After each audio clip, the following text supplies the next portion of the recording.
hablamos de historia de edificios, no de cualquier edificio, sino que uno de los más importantes en toda la región metropolitana y en todo el país. Es la historia fascinante que cuenta Escapes de Gas, que es el documental chileno que se va a exhibir a partir de hoy, martes, y hasta el domingo 17 de julio en el especial temporal de documentales.cooperativa.cl. Escapes de Gas es la historia del edificio que algunos conocen como el Centro Cultural GAM, que otra generación conoce como el edificio Diego Portales y que otra generación recuerda como el edificio de la UNCTAD. Una historia explosiva, creativa, preciosa, que filmó y dirigió Bruno Salas, que está aquí con nosotros. ¿Cómo estás, Bruno? Bien, gracias. Oye, bueno, además de... No sé, es extraño, pero tengo que felicitarte por Escapes de Gas, porque es una historia preciosa que yo por primera vez veo contada de esta manera, con estas imágenes, con estos colores. El edificio de la UNCTAD es el edificio que encarga construir Salvador Allende en tiempo récord, en menos de un año, para recibir a una conferencia de Naciones Unidas. Y tú recoges esta historia desde que se anuncia que van a construir el edificio y que lo van a construir nomás, aunque se diga que es imposible, que no tienen tiempo, que no tienen los recursos. Me gustaría comenzar la conversación en ese punto de partida. Bueno, la atención internacional estaba fijada en el gobierno de Salvador Allende, en el de la Unidad Popular, y por tanto Naciones Unidas accedió a que se construyera, es decir, primero que Chile fuera sede, aun cuando no tenía un edificio con la infraestructura necesaria para recibir a tantos delegados. Eso ya es interesante. Eso ya es meritorio, claro. Entonces, se entrega un programa, que de hecho el programa dicen que llegó después de que se empezara a construir el edificio, un programa con todos los requisitos, es decir, salón plenario, tal capacidad, 3 salones más pequeños para otras conferencias paralelas, comedor para poder digamos, alimentar a todos los delegados, que eran miles, zona de biblioteca, archivos, papelería, casetas de traducción simultánea, porque digamos era una conferencia que deben haber convergido unos 7 idiomas, por decir algo, por lo menos. Es decir, vinieron de África, de Asia, de América, en general, de Europa. No, esto era como construir un estadio para un mundial. Es como que tuvieran asignado un mundial sin que tuvieran los estadios. Era una locura para la época. Era una locura para la época. Una locura total. Y de hecho, en el documental, tú vas siguiendo la historia de las personas que están en este proceso. Está Miguel Launer, que dice... van a preguntar cuánto se puede demorar el edificio. Y hay un montón de gente que les dice, no, es imposible. El colegio de arquitectos y el ingeniero decían 2-3 años mínimo. Y había 9 meses para que se inaugurara la conferencia. Y parten. Y se empieza a crear esta especie de mística entre los obreros, como que esto va a representar de qué son capaces los trabajadores chilenos, ¿no? Sí, está... fíjate que la mística es de todos, porque incluso de los arquitectos también hay mística, porque ellos estaban diseñando y construyendo el edificio al mismo tiempo. Lo que se decidió fue, primero el tema fue la decisión del terreno. Una vez que se supera ese tema y se decide remodelación San Borja, la torre ya se inició, esa iba a ser una torre de vivienda original, en el proyecto original.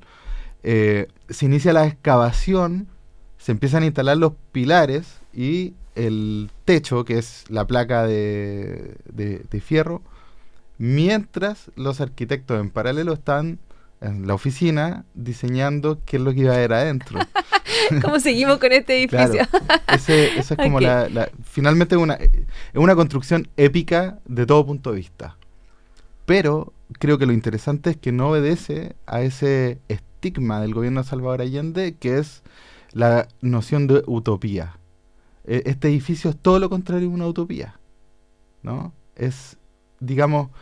Porque es un edificio funcional, es práctico. Es la materialización de un programa que quizás se podría haber concebido como utópico, pero en cuanto a definición, digamos, derroca esa idea de la utopía, porque así como se construyó este edificio, también se construyó la Villa San Luis, por ejemplo, con la planificación usando informática, porque había que construir 120.000 viviendas sociales en un año. Eso era uno de los puntos del programa de Salvador Allende. O sea, esto no es solo voluntad, y de hecho esto es lo más concreto de lo concreto. Esto es un edificio. Exacto, es capacidad, finalmente es la capacidad productiva del Estado chileno, a una velocidad y a una calidad constructiva, por lo demás, mucho mejor que la de hoy en día. O sea, se demoran 275 días. Imagina, cualquiera que haya construido la más pequeña, el más pequeño de los espacios sabe que eso es prácticamente imposible. Un DFL2 se demoraba más que eso. Ahora, y Bruno Salas, hay una historia preciosa que tiene que ver con todo el arte que tiene el edificio, porque los que pasan por el GAM, los que salen de la estación Metro Universidad Católica, habrán visto, por ejemplo, el gran pez de mimbre, el pez de manzanito que está colgado allí, pero esa era solo una de un montón de obras de arte funcional. Y que no es el original ese pez. No, ese no es el original, claro, es una réplica. Sí. Pero esto era solo una pequeña parte de un edificio que estaba lleno de arte, y en Escapes de Gas se ve por primera vez a todo color los murales, los tapices, las esculturas, la cantidad de arte del cual se llenó la UNCTAD, y me gustaría que nos contaras cómo es que llegan los artistas, con qué sueldo, quién los convence, quién los llama. Fueron 34 artistas en total, y podríamos decir que además ahí convergió la gran generación de artistas de ese momento. Claro. Muchos de ellos después fueron premios nacionales y qué sé yo, pero en ese momento era una camada de artistas por lo demás muy comprometida políticamente. Guillermo Núñez venía colaborando en las campañas de Allende de hace mucho tiempo, ya estaban cuestionándose la función del arte en el espacio público. Eduardo Martínez Boniati, Iván Vial y Carlos Ortúzar, los tres, habían creado una oficina que era la Oficina de Arte Incorporado. Ellos hicieron el Paso Bajo Nivel Santa Lucía, por ejemplo, como una obra emblemática.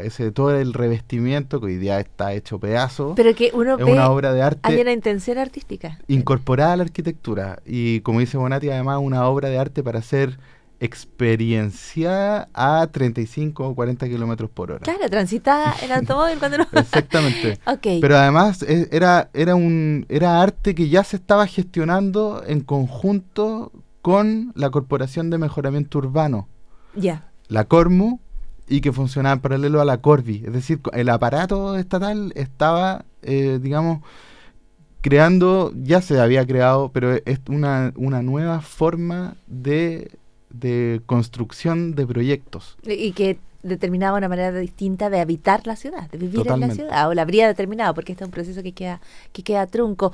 Todo este arte está de tal manera incorporado al edificio que Escapes de Gas, que es la figura que le da el título a este gran documental sobre la construcción del edificio de la UNCTAD, es una obra de arte, pero es una obra de arte que se encarga para, o en el contexto de una cuestión que no parecía muy artística, que era ventilar el edificio, sacar los humos del edificio, sacar el humo de la cocina del edificio. Y allí hay una de las historias centrales del documental, que es la historia de Félix Maruenda, que me gustaría que contara. Sí.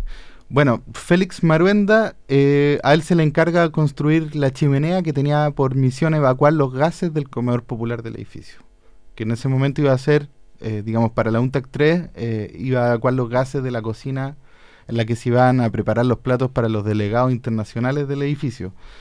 Y esta chimenea, que originalmente era roja, funcionó normalmente hasta el momento del golpe de Estado, que es cuando se destruyen la mayoría de las obras de arte. Eso no te lo había mencionado, pero la chimenea no pudo ser destruida por los militares, porque si la hubiesen destruido se hubiese afectado el normal funcionamiento del edificio. Y los militares lo ocuparon inmediatamente. Exactamente. Claro. Y por lo tanto tuvieron que quedar con la chimenea nomás.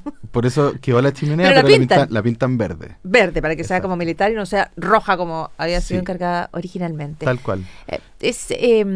Es parte de lo que ocurre, el destino de la chimenea, que es bien peculiar porque se salva de distintos ataques, entre otras cosas porque está revestida de grasa. Exacto. Y eso le permite que no se oxide con el tiempo.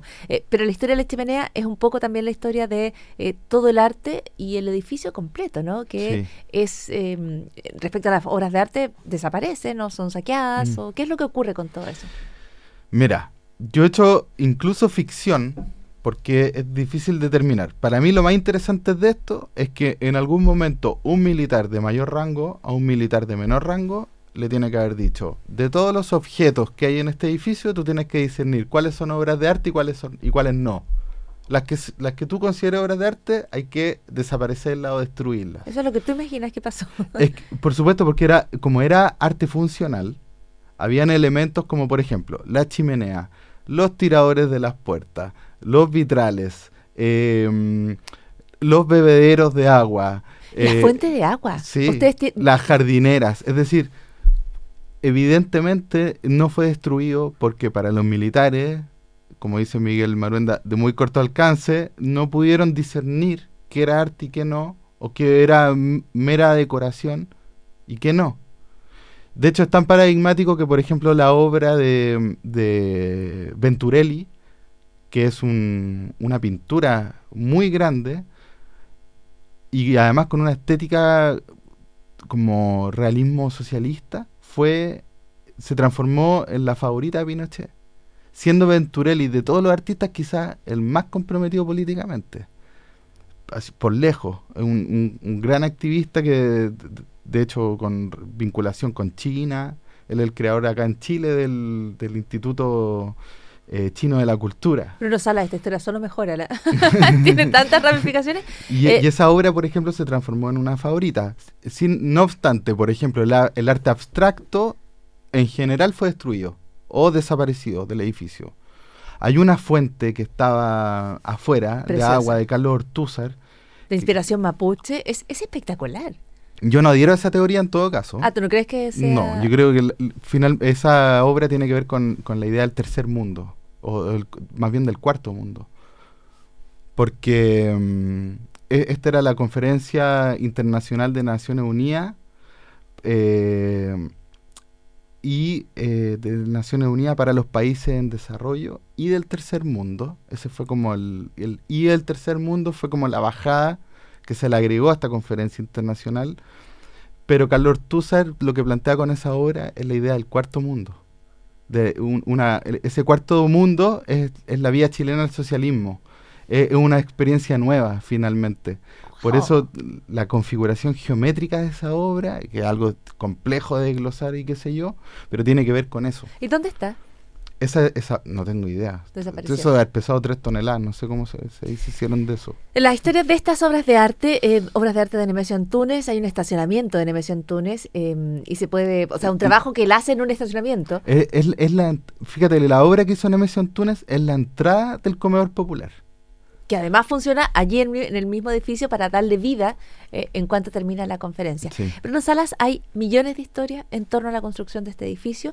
Yo realmente, y esta es una recomendación personal, llamo a todo el mundo a que lo vea esta noche porque lo posteamos hoy en temporaldedocumentales.cooperativa.cl. Vamos a estar con Bruno Salas y vamos a hablar de más detalles del edificio, vamos a revisar las imágenes. Hay imágenes a color de este Chile de los 70, de esta explosión de creatividad y de esfuerzo y de trabajo que fue levantar el edificio y luego la tragedia que va a terminar de golpe con todo este proceso. Así que todos invitados a ver Escapes de Gas de Bruno Salas hoy y hasta el domingo 17 de julio en temporaldedocumentales.cooperativa.cl, el primer ciclo de documentales online que presentan cooperativa.cl y Chiledoc. Gracias, Bruno. Gracias a ti. Chao.